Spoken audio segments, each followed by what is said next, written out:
रामपुर में जो मां ने फॉर्म भरे हैं अपने बेटों के जो बाहर थे, ये बात स्वीकार कर रहे हैं कि बाहर थे बेटे, और परिवार के लोग फॉर्म भर सकते हैं।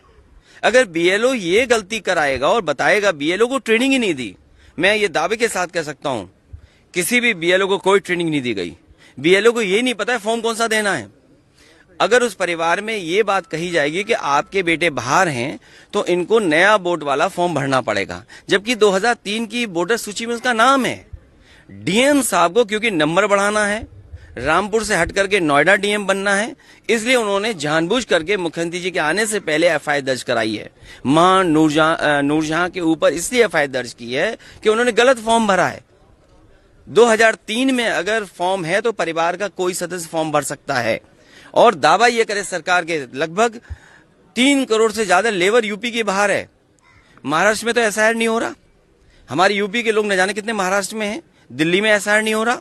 बहुत सारे लोग यूपी के दिल्ली में हैं। तो अभी हाल ही में हमने देखा दिल्ली का एक वोटर, कोई सांसद 2 जगह वोट डाला। कोई सांसद, भारतीय जनता पार्टी के पास ये आजादी है, ये इम्यूनिटी है कि वो कोई सा कानून, कोई सा नियम तोड़ सकते हैं।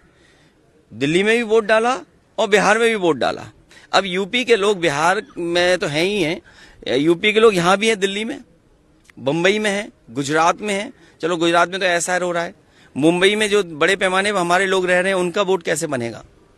तो ये जानबूझ करके जो रामपुर की घटना है बनाई गई है और प्रचार करने के लिए कि मुसलमान हैं, इनको थोड़ा डरा दो, धमका दो। ये एसआईआर नहीं है, ये एसआईआर के बहाने एनसीआर हो रहा है, एनआरसी हो रहा है।